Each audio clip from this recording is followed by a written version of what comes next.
Yo, what is up, y'all? It's Cone back here again today with another video. And today, I want to talk about one of the most interesting situations in the entire NBA to me right now. And that's the whole Deandre Ayton thing. If you don't know what I'm talking about, basically, a lot of rumors are circulating that Deandre Ayton is on the trade block, that there's a better chance that he'll be gone than he'll be back on the Suns this upcoming season. And it's kind of crazy to look at when you look at the way that things have gone for him up to this point, really up until last season. Deandre Ayton last year was part of their big three that led them to a Western Conference title before falling in 6 games to the Milwaukee Bucks in the NBA Finals. He was part of the big three that led them to a franchise record number of wins this year. He's a former number 1 overall pick who's only been on the team for 4 or 5 seasons at this point. And then all of a sudden, after last year's great success and this year's great regular season, in the second round of the playoffs, the Suns embarrassingly lost to the Mavericks in 7 games, in a Game 7 that was one of the most embarrassing and shocking results I've ever seen on a basketball court. The Suns losing by like 40, almost 50 points at some times in Game 7, a team that I picked to win the championship. And after the game, Deandre Ayton didn't play a lot of minutes. Monty Williams said the reason why was in-house. Reports that he was upset with Ayton over the course of the year, that Ayton's upset with the Suns with his role. There's been concerns from a lot of people that he's not aggressive enough, that he doesn't really take as much control offensively as maybe they need him to. And now, last year, they didn't give him his extension when he was eligible, his max extension, rookie scale around $30 million a year when they had the chance last offseason. And now coming into this offseason, they can either pay him 30 mil or they can let him walk. And there's a lot of rumors that they're probably going to let him walk through a sign and trade. So it has gone completely like 180 from where it was last season to this year. And so now, what do? Do they trade him? Do they hold on to him? And I think there's valid arguments for both sides of that. So we're going to start off by talking about maybe why they should keep him, why they should trade him, and then finally maybe what they could get and what are some teams that they could trade him to. Because ultimately, while there is valid arguments on both sides, what it really comes down to is, what are you going to get from Deandre Ayton that's going to make you better than Ayton himself? So let's talk about why you should keep him. Of course, the first thing is that he's young and still has a lot of potential. He's been their rim protector. He's been a pretty integral part to how they play, to their ability to win basketball games and be one of the best teams in the NBA consistently over these past couple seasons. And he's got so much room to grow still. He's still in his early 20s. He's, in my opinion, like a top 6-7 center in the league, somewhere around that range. And he could continue to get better because he's still super young. If he expands his offensive game a little bit, especially, that contract could become a steal at only 30 mil a year if he becomes like a top 3-4 center in the league, which he definitely has the potential to do, being a number 1 overall pick, showing the flashes that he has shown. He's shown that he can be a winning center, which is kind of hard to find in today's NBA. There's a lot of centers that can't stretch the floor or don't exactly give you what you need to get from a center. It's a very weird center market at the moment, which is part of why it's questionable whether you want to pay Ayton, because there's rumors now that a lot of NBA teams are afraid to pay centers those huge contracts that a lot of other players get. So it's a question mark of should you pay him, should you not? But if he does continue to develop, that could be a really good contract. And you've also proven that you can win with him.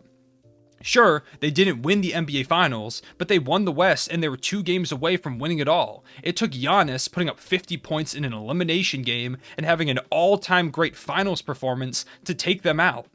They were close, and if they were able to get out of that second round, who knows? Maybe Chris Paul doesn't get hurt in round 1, Devin Booker doesn't get hurt in round 1, Chris Paul then doesn't get hurt at the end of round 1 and just get fatigued. Maybe they end up going further, who knows? But all in all, you have shown that you have been successful with him.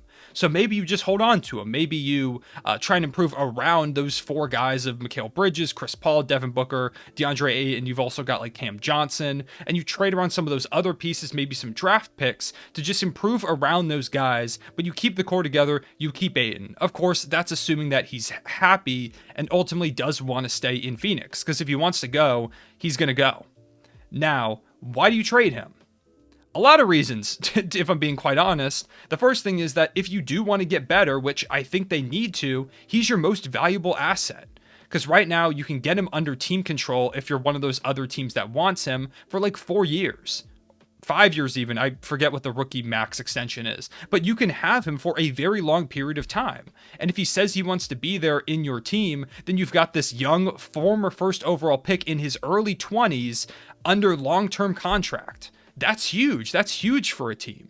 And so he's very, very, very valuable in my eyes as a trade asset. So I think that you could probably get a decent bit for him on the trade market. And if you want to improve, that's a great way to go about it, especially when you consider that Chris Paul's getting older. And while he still is really good, we saw some flashes over the course of this season and in these playoffs that he's not quite the same player that he's been in the past, defensively or offensively. He still has some incredible moments and he still is one of the better players in our league, but he's getting older. And so maybe you want to trade Deandre Ayton to build a more ready now type team. Like you bring in some more veterans, you just improve around the edges, find another option at center, and then maybe that improves your roster for the now. Even if it hurts you long term, it might be what you have to do now to maximize that championship window. Also, if he doesn't improve a lot, $30 million is a lot to be paying him. Like if he continues to stay at this level, $30 million is a lot of money. Sure, he might be worth it in the long run, and especially if you win a championship, he's absolutely worth it, but there is a chance that he doesn't get a lot better, and then you're stuck on the books with him for $30 million. You need more offense, and he's the guy that, if he doesn't improve offensively, it's going to continue to hurt the team a lot. You've also got the fact that really a lot of teams have just been kind of winning with like solid centers. No teams, the two teams in the finals right now, the Warriors and the Celtics, have pretty good centers, but they don't have like these all-star caliber guys there. You've got Robert Williams and Al Horford who are really solid, and then you've got Kevon Looney for the Golden State Warriors. A lot of teams have proven that you maybe don't necessarily need a great center. You just need someone who's serviceable, some great role players, and good guard play to kind of make a run ultimately. So maybe the Suns look at that and they're like, why would we pay him $30 million when we have the potential to bring in another guy, especially when you consider that Chris Paul is great and makes centers better. You saw the way that JaVale McGee and Bismack Biyombo played this year. They both had great seasons, and part of that is the Chris Paul effect. He kind of just gets centers involved and gets them the looks and touches that they need. So those are kind of the looks at why maybe you should keep or trade him. Now let's talk a little bit about who might be interested. And I looked at a few articles to see kind of like, and also just some of the names that I remember I've seen mentioned over the course of this offseason. Some names like the Thunder, the Spurs, the Blazers, the Hornets, the Hawks, the Raptors, the Pistons, and the Magic are the 8 teams that I saw the most of. I'm sure a lot of other teams would also be interested, maybe like a Houston Rockets or a team like the Sacramento Kings. Any team really with cap space also would be interested, as well as some contenders who ultimately won't be able to afford him, especially because I don't think the Suns are going to trade him to a team that's going to be contending against them. Like, I don't think they're going to deal him to like a Golden State Warriors or anything like that. Or a Dallas Mavericks. I don't see it happening. So the question is, what could you get from these teams? And I kind of listed out just generally what you could get. I didn't draw up any direct trade packages or anything because I wasn't trying to have fans of different teams on this video saying like, wow, you were getting fleeced. So just in general, from the Thunder, you'd probably get some picks and some role players. Maybe you could get like a Kenrich Williams. You could get maybe a little bit of guard play back. Something along those lines. I don't think the Thunder, outside of draft picks, we have a lot of great options to offer them. However, if what they're kind of looking at is, okay, we trade DeAndre Ayton, we get some solid pieces back from the Thunder, and as well as like 4 or 5 first-round picks, and then ultimately we use some of those picks to improve the rest of the roster, that's maybe a way that they could go. They wouldn't have to take on salary back much at all, if even any, because the Thunder have so much cap space that maybe they could just use that to kind of clear up a lot of cap to try and bring in guys on like mid-level exceptions, bring in bigger deals, things like that. From the Spurs, you could get probably some young players and some depth pieces, maybe like Keldon Johnson, Lonnie Walker, Devin Vassell, guys who could, Jakob Poeltl maybe is a guy you could bring in if you wanted to bring him in. Just ultimately get some more depth, which might be what the Suns need. I think they need more shot creators, guys that can kind of make looks for others. And so if they're able to bring in some guys like that, that could be a good look. From the Hornets, you could get maybe like a Miles Bridges in some kind of like dual sign and trade. Honestly, I don't even think that's legal, but it's a name that you could look for. Or maybe like a Gordon Hayward, maybe a Terry Rozier, who I think would be a really really good piece for the Suns if he's willing to come off the bench.